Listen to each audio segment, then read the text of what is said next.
Thank you for tuning in to Keanoreads Goosebumps. Today I'll be reading The Deadly Experiments of Dr. Eeek from the Give Yourself Goosebumps collection by R.L. Stein.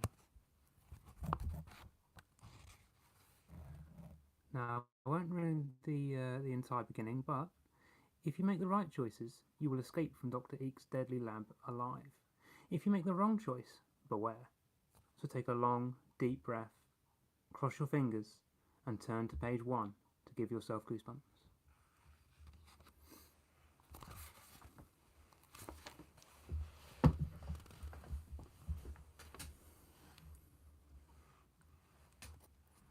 How did you get in here? A voice calls as you enter the waiting room at Dr. Eek's laboratories. The door is supposed to be locked at all times. You and your friend Sam jump. You didn't think anyone was around. Then you spot the receptionist sitting behind a tall desk. She's a short, frizzy-haired redhead, wearing too much lipstick for her thin lips. She glares at you as if she expects you to turn around and leave as soon as you work out you're in the wrong place. I'm just looking for my mum, you tell her. Who's your mum? The receptionist asks. She starts to pack up her things to leave. You glance at the clock. It's almost 5:30, leaving time. She's the new lab technician, you explain. She's working on some top-secret experiments for Dr. Eeek. Really? For Dr. Eeek? The receptionist gazes at you suspiciously. Yeah, I think so, you say. But really, you're not sure. How come your mum never mentioned him before? Dr. Eeek. All she ever told you was that she had a new job in a research lab. You didn't know there was a medical doctor involved. Doctors give you the creeps. Are you sure your mum works for Dr. Eeek? The receptionist grills you. She raises an eyebrow. Her eyebrows give you the creeps. In fact, this whole place gives you the creeps. From the minute you stepped out of the lift on the 19th floor, there were no signs of life, no one in the echoing hall, nothing but the creaking lift door. And then you spotted the door to Dr. Eek's labs. Your mother never told you about that. The door looked like the door was a huge vault. It was heavy steel and about 15 centimetres thick. Your best friend Sam pulled a small handle near the edge of the door. To your surprise, the door swung open easily. Okay, you told yourself, so the place is a weird door. That's no reason to freak out. Yeah, she works here, you tell the receptionist. She does research. Well, take a seat, she replies. I'm sure your mum will be right here. Then she packs up her oversized tote bag and walks out. You reach around for a chair. Then you see them. Across the room, the chairs are all orange plastic, and they are all chained together. You sit down in an orange plastic chair, but Sam doesn't. He starts roaming around the waiting room. So what film is your mum going to take us to? Sam asks. You shrug. Who knows? But remember, Sam, we promised my mum we wouldn't act too wild here, you warn with a grin. Yeah, he says, like he really cares. He wanders over to the receptionist's desk. He picks up a glass of clear liquid that's sitting there. It's probably just water, but... Hey, you cry, don't drink that! But before you can stop him, he drinks it down. Sam drains the glass in one gulp. Then he whirls around to face you. Sam, I mean it, you moan. We can't fool around. This is a science lab. He starts to answer, but suddenly his face turns white. He clutches his throat and gasps. Then the veins in his neck start to pop out. A moment later, he makes a hideous face as if he's turning into Dr. Jekyll and Mr. Hyde. You freeze. Your heart pounds wildly. What did you drink, you ask him? You race over to the desk. You pick up the glass Sam was drinking from and sniff to see if it has a smell. Nothing. Sam bursts out laughing. He gives you a devilish grin. Water, Sam says, pointing at the glass. It's just water. You can't help laughing too. You like Sam. You like Sam. He's funny. But sometimes your best friend can go too far. He's always playing crazy jokes on you. Sam gazes around. You're sure he's trying to find some other trouble to get into. Maybe we should look for my mum, you suggest. Anything to keep Sam from getting into more trouble. His eyes light up. Great idea, he cries. Maybe we can do our own experiments. On second thoughts, maybe you should just sit tight and wait. If you sit down and wait for your mum, turn to page 11. If you look for her, turn to page 6. What do we think? Page 11 or page 6?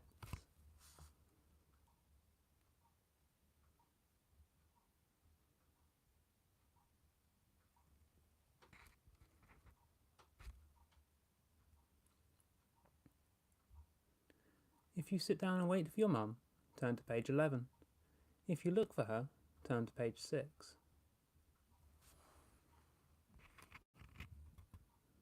It's over to you.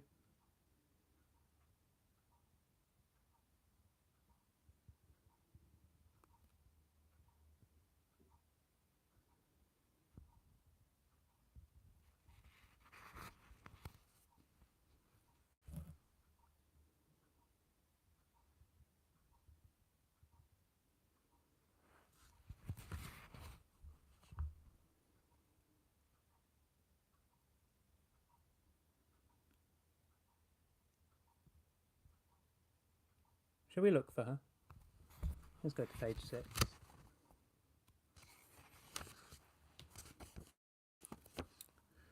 Let's go and look for my mum, you tell Sam.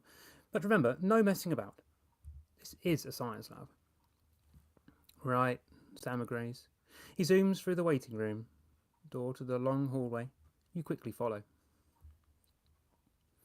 The hallway is pretty boring. Just a lot of closed doors on both white walls. And there's no way to know what's behind most of them.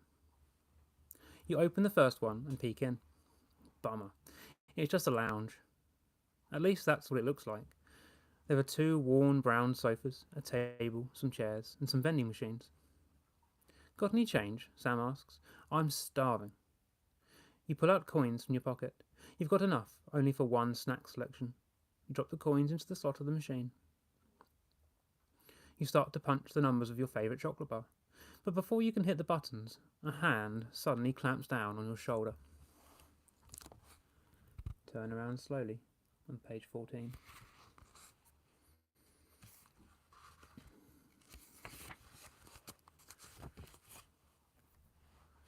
Wow, you gasp as you turn around. It's a big, hairy chimpanzee. You and Sam freeze. This chimp has you cornered in the lounge. Where did he come from? Is he friendly or dangerous? You have no idea what he'll do. And he's bigger than any chimp you've ever seen before. In fact, he's at least as tall as you are. More like a gorilla, you think. You swallow hard. I've never seen a chimp up close like this before, Sam whispers. Me neither, you whisper back. The chimp tilts his head, staring at you. He never seems to blink. Then, slowly he reaches his other big, hairy hand towards you, towards your throat. Turn to page 13. You want to scream, but nothing comes out. The chimp moves closer, closer to your throat. But he doesn't grab you, or even touch you. Instead, he reaches past you, to the buttons on the vending machine. He points directly at A6. Hey, cries Sam. He wants you to get a different chocolate bar. Cool, you say, smiling at the amazing monkey. But is it okay to give chocolate to a chimp? Before you can decide, Sam pushes the button for A6. A chocolatey peanut thing drops from the slot. Sam quickly unwraps the chocolate bar and hands it to the chimpanzee. His monstrous teeth chomp down hard on the chocolate. He finishes it in 2 bites, and then pats you on the head. A moment later, he motions for you to follow him. Come on, let's see what he wants, Sam cries. I don't know, you reply. I thought we were looking for Mum. Maybe we should go back to the waiting room? Sam rolls his eyes. Where's your sense of adventure? Well, where is your sense of adventure?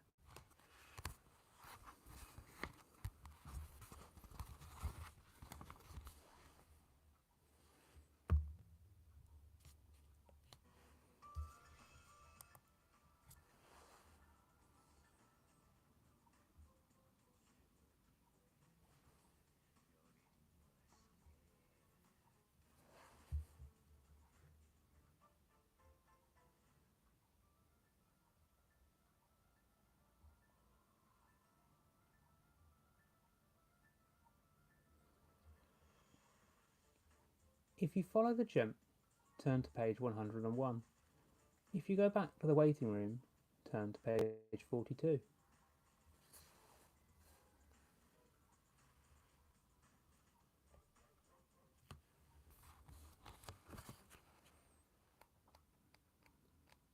Just follow the chimp.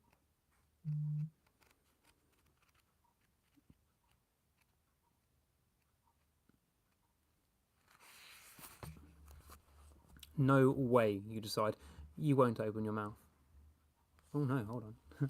That's 100. You follow the chimp. He leads you quickly down the gleaming white hallway.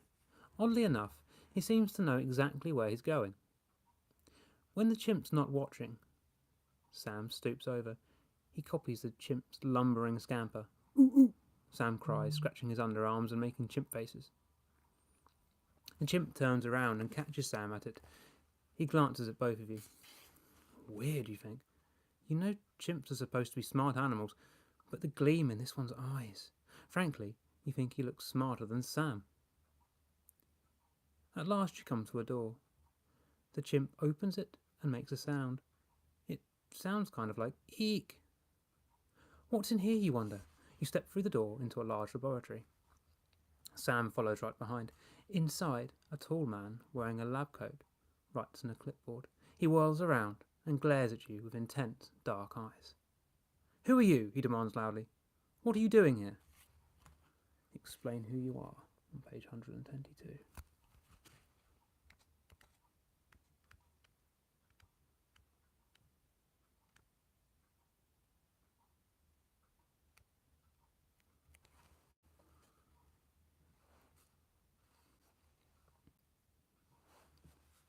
Hello.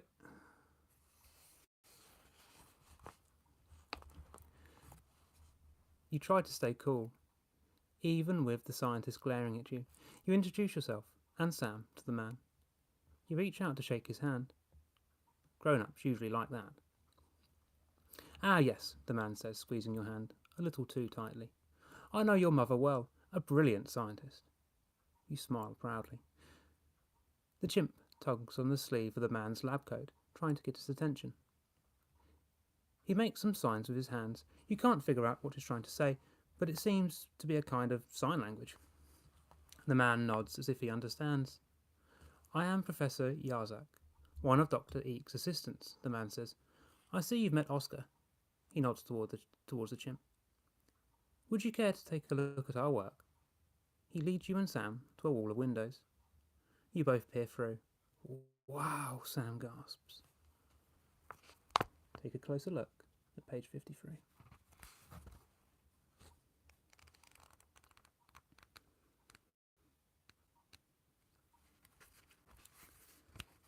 Your mouth falls open as you stare through the lab window. To your amazement, the lab is filled with chimps. But they're not just monkeying around. They're doing cool things, playing drafts, painting pictures, and reading books. Look, Sam says. Those two chimps are playing video games. Wow. Can you believe their scores? What kind of research are you doing in here? You ask Professor Yarsk. Studying the brains of chimpanzees, he explains. Chimps are very smart. And physically, they're a lot like people. There is much we can learn from them. Oscar gives the professor a nudge, a hard nudge, as if he wants something. The professor jumps a little. Then he turns to you. Oscar is wondering if you'd care to go inside, Professor Yark says. He nods towards the next room. To see the research up close. Sure, Sam cries. Can we play video games? Oscar would like that very much, Professor Yax replies with a strange smile. What is he smiling about, do you wonder? Come on, Sam urges you. What are you waiting for? If you go into the room with the chimps, turn to page 67. If not, then think of an excuse on page 108.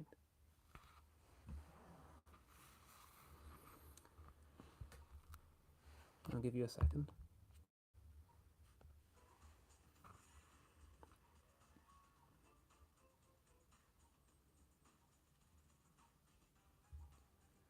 What do you think? Are we going to the room with the chimps? Or are we going to think of an excuse?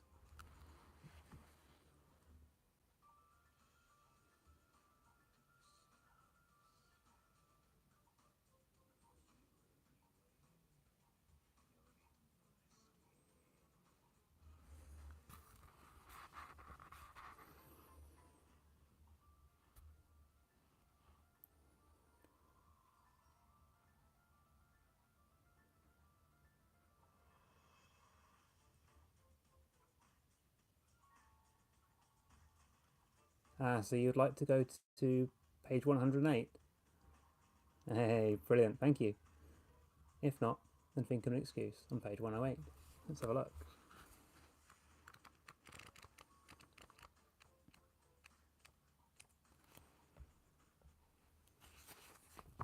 Slowly, you... No, that's 106, silly old me. Thanks, but we can't go into the lab, you say politely. That's okay, Professor Yarks replies. You probably didn't have time anyway. Your mother just telephoned me. She had to go to a meeting, but she wants you to take Oscar home with you. Then someone will drop by your house later to pick him up. Really, you ask? Take the chimp home? Cool, Sam shouts. But it's not cool at all. The minute you get home, Oscar goes wild. He runs to the fridge and helps himself to snacks. But not to eat, to play with. He throws a handful of pineapple yogurt at the wall, then he starts swinging from the chandeliers. Help! You and Sam are worn out from chasing Oscar. I wish someone would come and get this monkey, you say. That instant, the doorbell rings. You peek out of the window. There's a jeep parked outside. And standing on your porch is a tall, muscular teenager wearing sandals and a pair of cut-off jeans. No shirt. His sun-streaked brown hair hangs down on his broad tanned chest. He looks a little familiar, but you can't remember from where. Who is he? Let's look on page 15.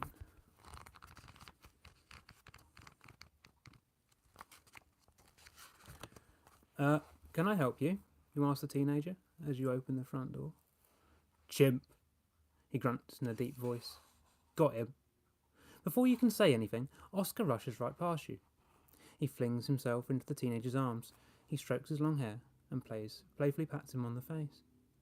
Then the two of them start making chimp sounds as if they know each other. Thanks, the teenager says, flashing you a smile. All at once, he vaults over to your porch rail with Oscar in his arms. He leaps into his waiting jeep and drives off. Wait, you scream, running after them. This can't be the person the Professor sent, can it? Then you see the number plate. It's one of those personalised ones. The kind that spells out a sentence or word. You stare, mouth hanging open, at the simple black letters. No one is going to believe this, you realise. Not when you tell them the chimp was picked up by a tanned, half-naked guy who grunted and drove a car with a number plate that read Tarzan. Nah. Don't even think it. No way. Couldn't be. Could it? The end.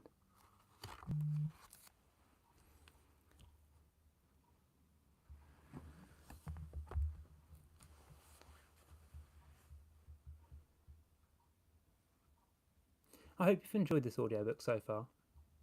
Shall we give it another read? See if we can get a different ending this time. What do you think?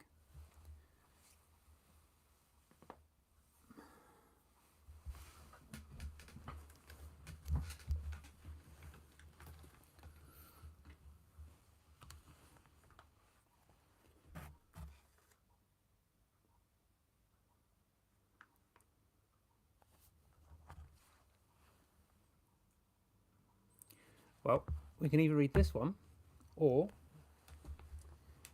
potentially... What do we think?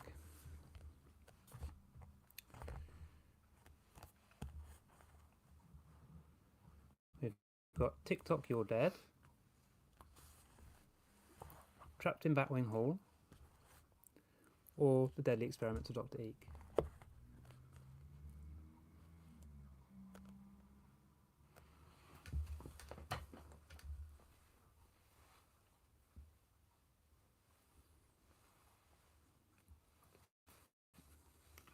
Which one next, guys?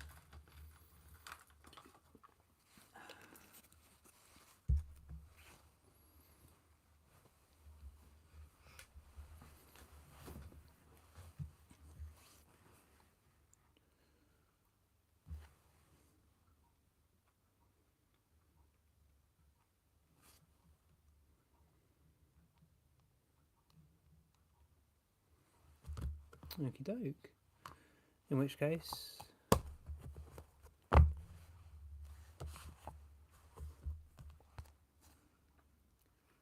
Let's go on TikTok, you're dead.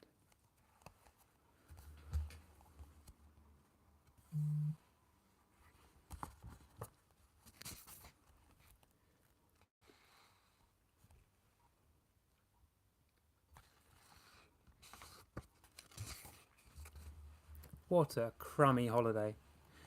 You, your little brother Denny, and your parents have come to New York City for the Christmas holidays.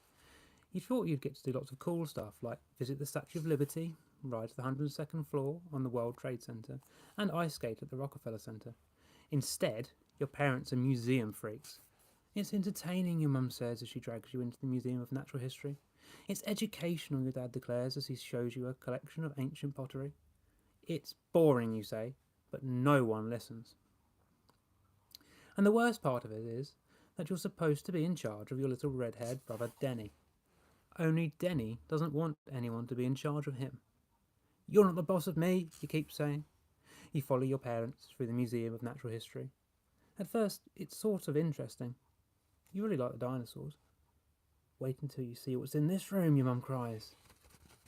You rush to the next room, expecting something exciting, but your mum is standing in front of a sundial. Isn't this wonderful, she exclaims. An exhibit on time. Great, you think. A whole room full of clocks. Boring. Then, Denny gives you a karate kick in the back of your leg. Ow, you cry, stop it! You're not the boss of me, he says smugly. Yes, I am, you reply, punching him in the arm. He whines and complains to your parents. You can't win. I'm thirsty, Denny says now. You can see he's eaten almost half a bag of gummy bears in the last minute. Can you find a drinking fountain for Denny, dear? Your mum asks, without taking her eyes off of the grandfather clock. Come on. You grab Denny's hand, but Denny pulls away and runs off down a hallway. You follow him. The hallway twists and turns. There's no sign of either Denny or a water fountain, but near the end of the hall, you see a sign on the door. Warning, dangerous experiment inside. This door must be kept locked at all times. Dangerous experiment? What does that mean, you wonder? You notice that the door is slightly open. Oh no! Denny must have run in here, you think. You push the door open wider and peek in. There's no sign of Denny. A tall, skinny man with long, white hair tied in a ponytail is bent over a computer. The computer is hooked up to a big, strange-looking clock. Between the computer and the clock is a large, square contraption that looks like a picture frame. You can hear the computer and the clock beeping and pinging. It's about time you got here, the tall man says, straightening up. I'm Dr. Peebles. You must be the volunteer. Actually, you start to say, I'm looking for... There's no time to waste, Dr. Peebles interrupts. I'm ready to start the experiment. Come on over. Well, Here, he says. He places a chain around your neck. On the end of the chain is something that looks like a stopwatch. A very, very odd stopwatch, with a complicated-looking dial and 4 big knobs. Are you ready? Dr. Peebles asks. Ready for what? You ask. Why, ready to travel in time, of course, he replies. You'll be the first human in history to use my travelling chronometer. Chronometer, you echo. What's that? He points to the stopwatch around your neck. I don't have time, you start to say, but he interrupts again. Of course you have time, Dr. Peebles goes on. It doesn't matter how long you remain in the past or future. When you return to the present, it'll be the same moment that you left. It'll be as if you weren't gone at all. How does this work, you ask, pointing to the stopwatch. It's easy, says Dr. Peebles. Press the button on the left side to travel to the past. Press the button on the right for the future. To return to the present, press the top button and the bottom button at the same time. Cool, you think. What if this guy's invention really works? Travelling in time would be awesome. There's no time to waste, Dr. Peebles says. I'm ready to begin the experiment now. You think for a moment. Dr. Peebles obviously believes you're someone else, but a trip through time sounds like a lot of fun. More fun than staring at a crummy old bowls all day. And since you'll return to the exact same time you left, you'll still be able to find Denny and return to your parents before they know anything is wrong. On the other hand, Denny can get into a lot of trouble very fast, and your parents will blame you if anything happens. Make a decision now. Do you want to travel in time, or should you look for your brother first? If you choose to volunteer for Dr. Peebles' experiment, turn to page 71. If you think you'd better stay and look for Denny, turn to page 62.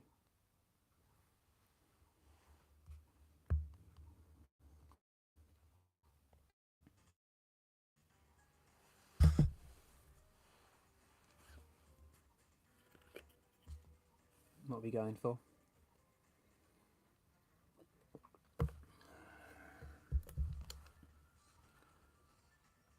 Are we going to volunteer for Dr. Peebles' experiment, or stay and look for Denny?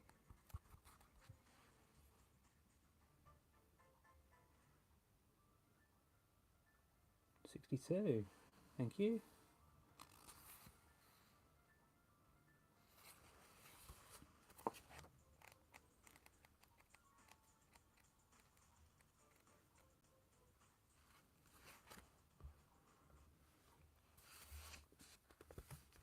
Are you serious? Would you really rather look for your brother than take a trip in time? Well then, you're reading the wrong book. Goosebump readers only have time for adventure. Take a minute and think it over. Then go back to page 5 to choose again.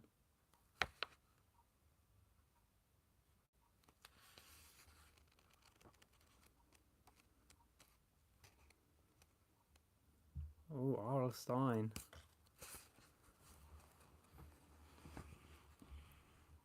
It looks like the choice has been made for us. Let's choose to volunteer for Dr. Peebles' experiment on page 71.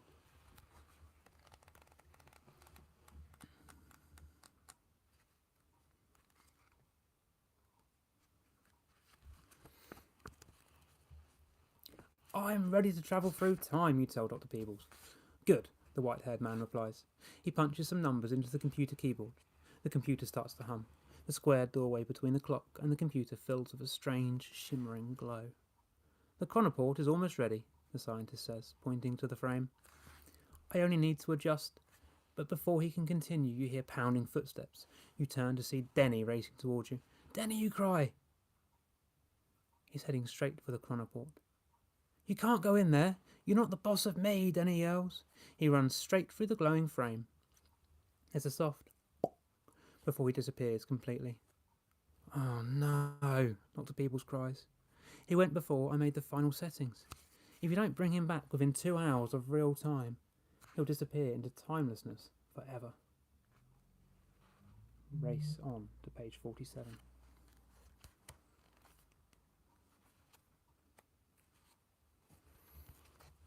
What? You cry? You stare at the scientist. Your parents are going to ground you for life if you lose Denny. You'll have to travel in time to find him, Dr. Peebles tells you. I'd better make those adjustments to the chronoport so you don't disappear into timelessness too. You stare at the scientist as he fiddles with the time machine. You can't believe it. This guy is really serious? When you find your brother, Dr. Peebles goes on, you must be touching each other before you use the chronometer. Otherwise, the device will bring only one of you back. No problem, you say. But where did Denny go? The future or the past? There's no way to know whether he's gone forward in time or back, Dr. Peebles replies. You'll have to guess. You touch the chronometer around your neck. It begins measuring real time the moment Denny disappeared. Already the seconds are ticking by. You have to decide. Are you more likely to find Denny in the past or in the future? Are we travelling to the future on page 16 or going to the past on page 44?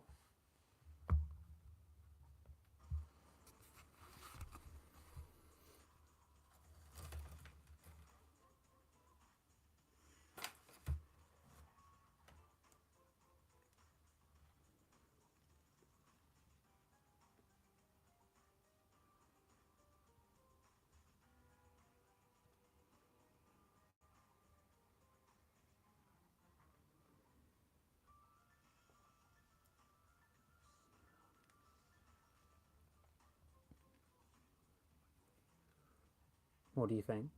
Would you like to travel into the future or go to the past? Ah, I'm curious about the future. Page 16.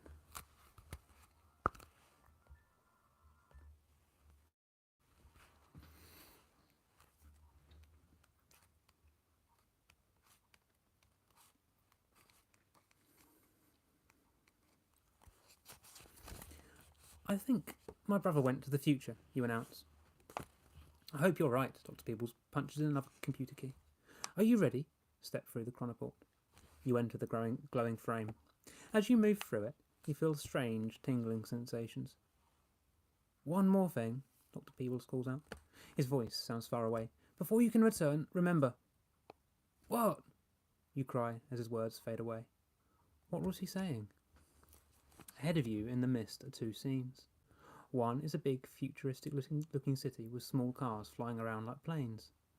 Another view seems to be of New York City. You recognise a few buildings, like the World Trade Center and the Empire State Building. As you watch, a small red-haired boy, who looks like Denny, disappears behind another tall building. But is it really your brother? Make a decision. Is Denny in the strange city? If so, turn to page 101. Or is he the red-haired boy in New York? Find out on page 54.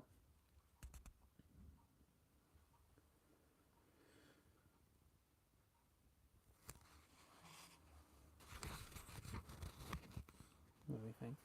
Is Denny in the strange city? Or is he the red-haired boy in New York?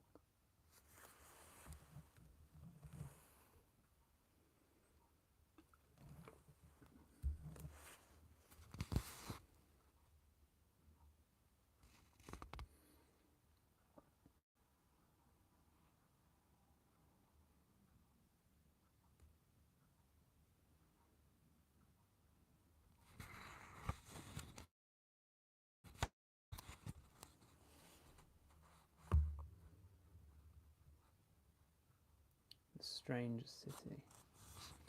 Page 101. Let's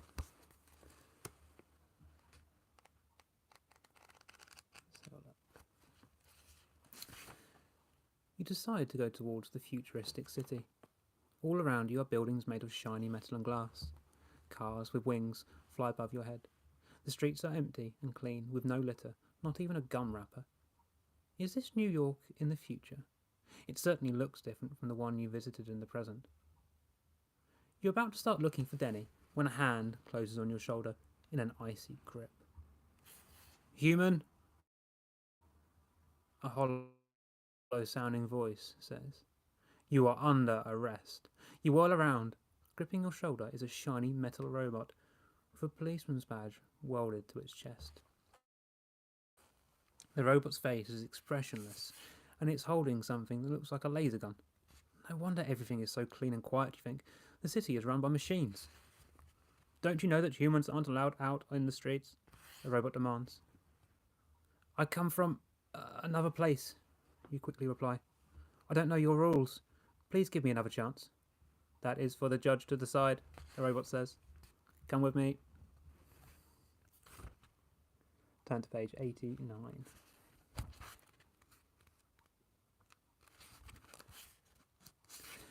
You follow the robot into a big, glass-walled building.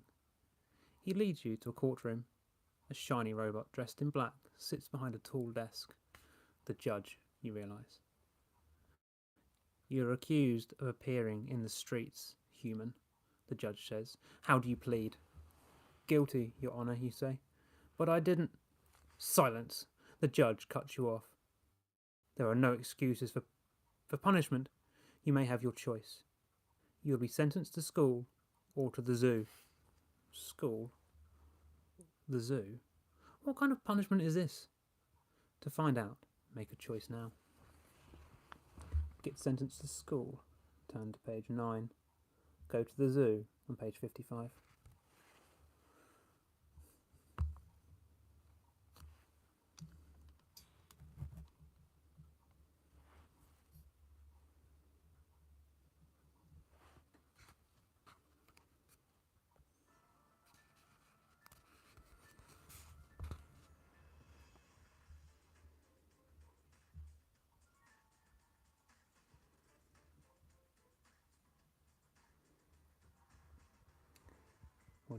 do you think?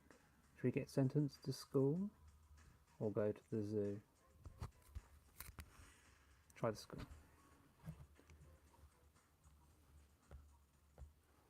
Let's have a look at that then. Page 9.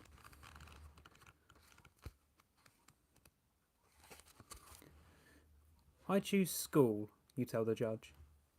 The robot policeman drags you off to another room in the same building. You're surprised to see that it's a normal classroom with wooden desks, a blackboard and a computer centre. There is also a metal box the size of a cupboard standing in front of the room. The desks are filled with human students about your age. We'll continue the test now, the teacher says in a hollow voice. Anita, what is the capital of Ulaanbaatar? The girl stands nervously. I don't know, she stammers. Then you must enter the Framalizer, the teacher says. The girl bites her fingernails as she goes to the front of the room. She climbs into the metal box. The teacher slams the door shut and presses a button. The box hums, then glows bright green. When the door springs open, you gasp out loud. Turn to page 36.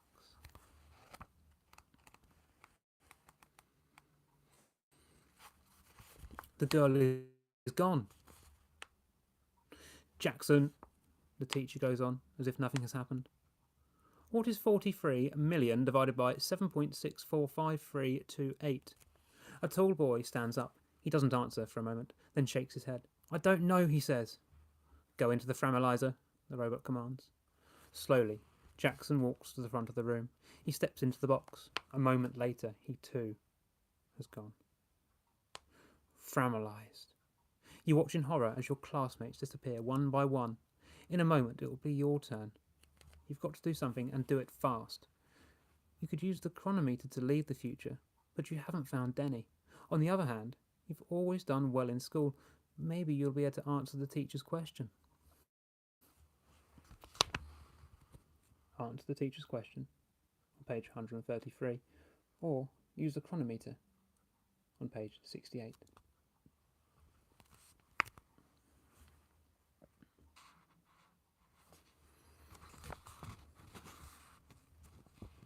What are we thinking? Are we going to risk answering the teacher's question or use the chronometer?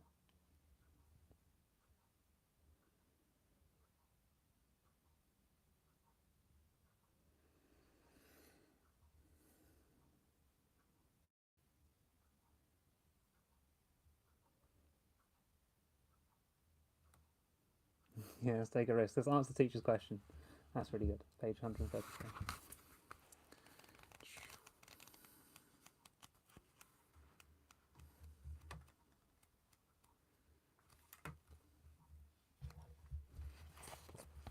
The teacher turns to you. Stand up, the robot orders. Nervously, you stand. You hold your breath as the teacher starts to speak. This is the moment. Can you answer the question, or will you be framalized? The ancient British wizard, Mogred, used a magic spell to travel in time. The spell made use of 3 magical objects. What are they? Mogred? He was the wizard in the Goosebump book, a knight in Terror Tower. You remember him, but can you remember the answer to the question? If you can't, you'll have to guess. Think carefully, and then answer. Are the 3 objects a pin, a pipe, and a potato? If so, turn to page 103. Or are the magical objects 3 white stones? If that is your answer, turn to page 28. How's your Goosebumps trivia, guys? What do we think?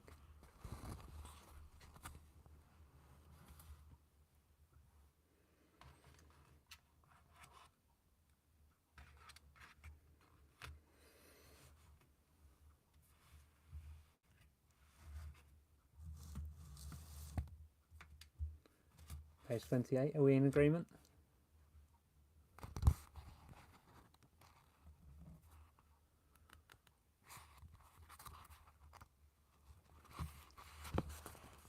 The magical objects. Yeah, hey, hello. The magical objects are 3 white stones, you tell the robot. The robot's face is blank. Correct, it says. But we will see how you do in the next round. You know you're never going to make it through the next round.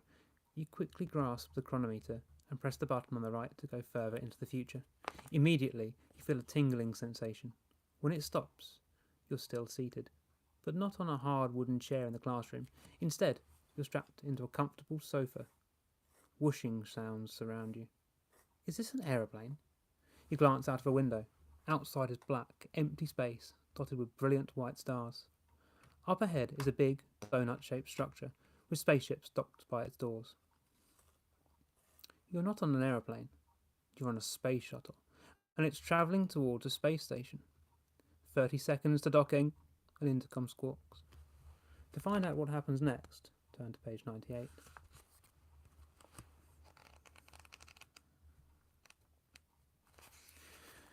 The space shuttle finally docks at a huge orbiting space station. The doors glide open. You walk off of the shuttle and enter a corridor. Inside the space station, robots and humans hurry along the walkway.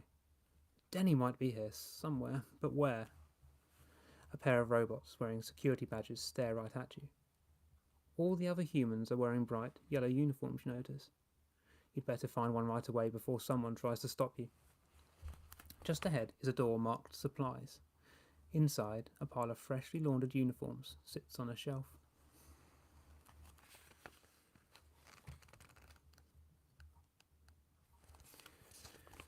Disguised in the uniform, you hurry out of the closet to explore the space station.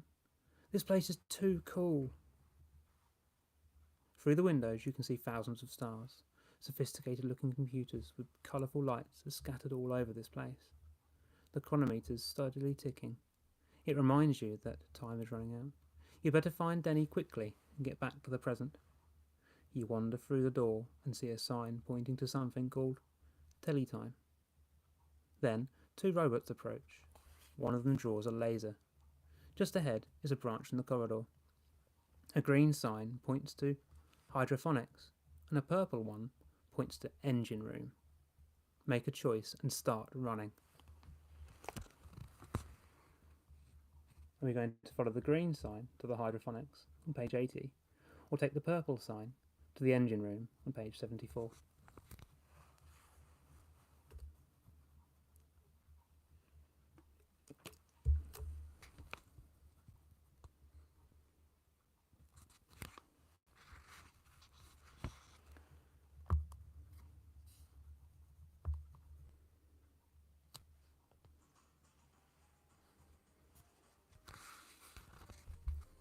What do we think? The purple sign to the engine room. That's 1 for the engine room. Anyone for hydrophonics? The engine room.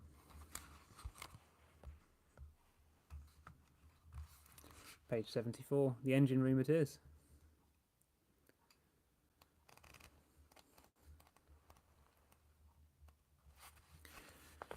You follow the purple sign and rush into the engine room area. It's crammed with machinery and motion sensors. Monitor screens, sorry. At the centre is a control panel with banks of blinking lights. Next to the control panel is a clear plastic chamber about the size of a car, labelled anti-grav. Inside the chamber is a small figure that's floating and turning in midair. It's Denny. You yank open the door. Denny, you call. We've got to get back to the present right now. I don't want to, he whines. You step into the chamber, but your feet don't touch the floor. There's no gravity here. You're weightless. You get a funny feeling in your stomach as you start to float around. You grab for your brother, but he easily twists away. You find yourself upside down.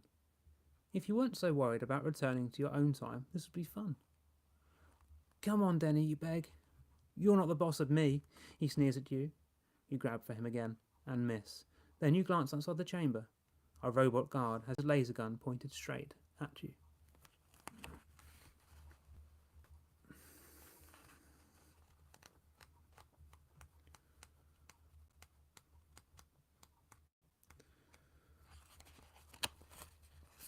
Human spies, the robot with the laser gun declares.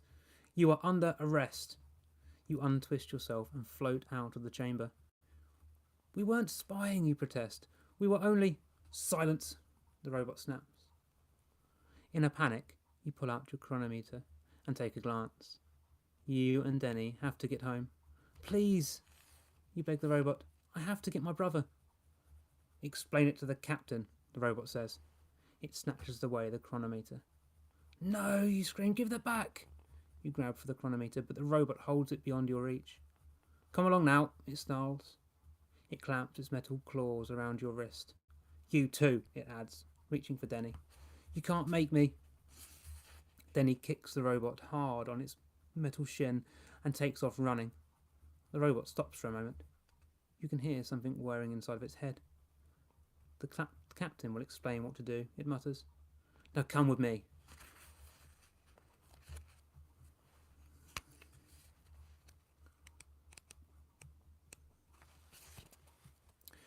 You follow the robot to meet the captain. The captain of the ship is a woman. A human woman, but she looks really mean. You were caught spying in our secret anti-gravity device, she says sternly. The penalty is immediate execution. Now what do you have to say for yourself? Immediate execution? Somehow you have to get her to understand that you were doing what you were doing there. But what if she doesn't believe your story? Maybe it would be better to pretend you're a new member of the space crew and you didn't know better. Decide well, because your life depends on it. Are we going to lie and claim to be part of the space crew, or tell the truth? Page 120. She does look mean.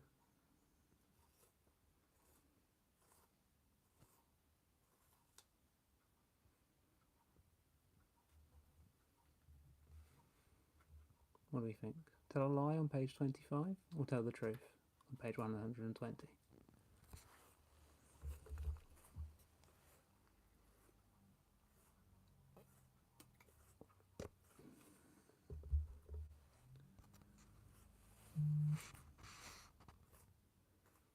Tell the truth. That's one for the truth.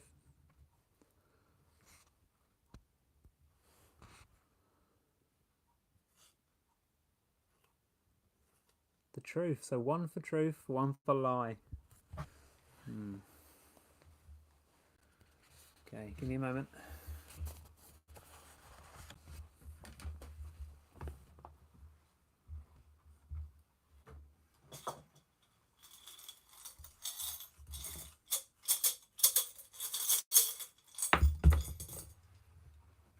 There's only one fair way of settling this.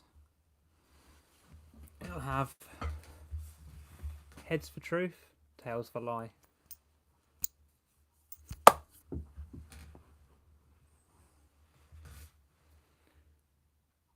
Heads for truth.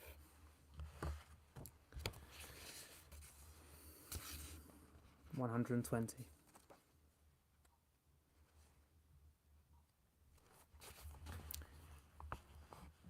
You decide to try the truth. I'm not a spy, you repeat, but I'm not a crew member either. I'm actually a time traveller. A likely story, the captain snarls. If you're a time traveller, then prove it. The device your guard took from me is a chronometer, you explain. That's how I move from one time to another. The guard hands the chronometer to the captain. She glances at it, then hands it back to you. You quickly slip it under your uniform in case she changes her mind. If you really are from the past, she says to you, what colour were the eyes of the Allosaurus? I'm not from that far back, you protest. She sighs. Okay, while I decide what to do with you, wait outside. The guards each take one of your arms and roughly shove you out into the corridor. Turn to page 69.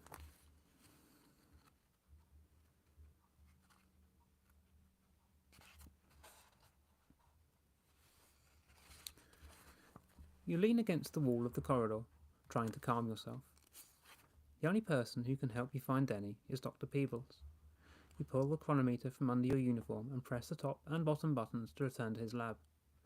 You've got to escape before anyone, or anything, comes after you again. But nothing happens. You press the buttons again and nothing happens. Oh no. What will you do now? You glance up and notice the sign pointing to Teletime. Maybe it has something to do with time travel.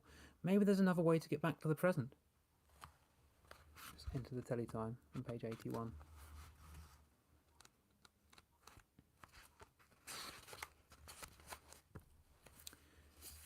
You follow the sign to Teletime.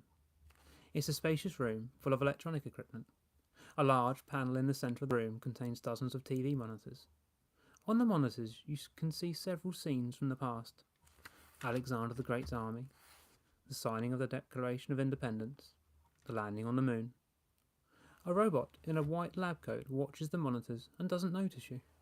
Maybe the robot can help return you to your own time. You're about to ask for help when an alarm sounds. Attention all personnel, a loudspeaker squawks. Be on the lookout for an intruder. The robot scientist whirls around and spots you. He pulls out a laser gun. Explain yourself. What do you do now? Tell the truth and ask the robot for help, or try to trick it.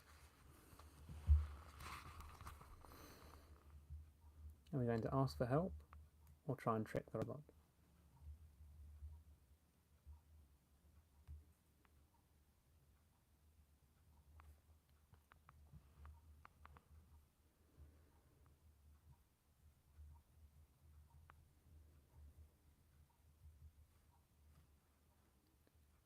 What would you do?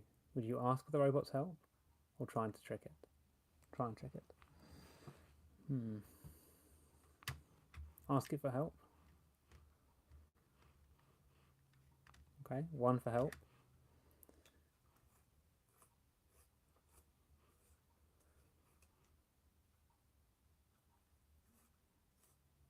Oh, another coin spin.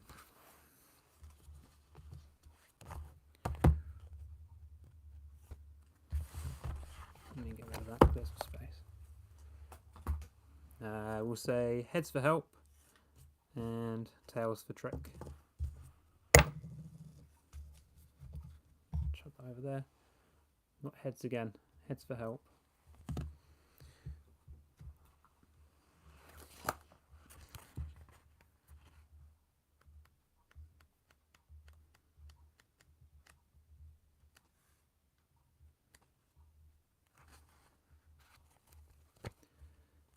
Please help me, you beg the robot.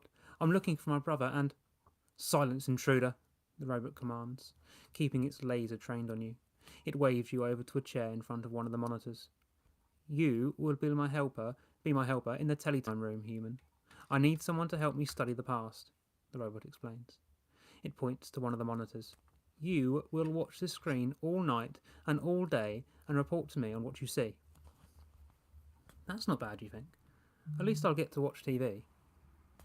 You settle into one of the cushioned chairs opposite the monitor. On the screen, George Washington is crossing the Delaware River. You watch him do it again and again.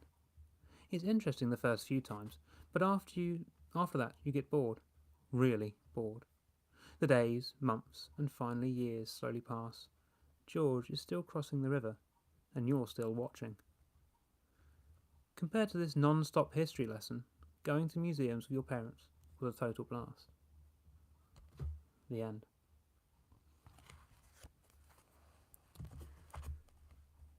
Thank you for having tuned into Keanoreads Goosebumps. And so concludes tonight's reading. Thank you very much for joining, and I hope to see you soon.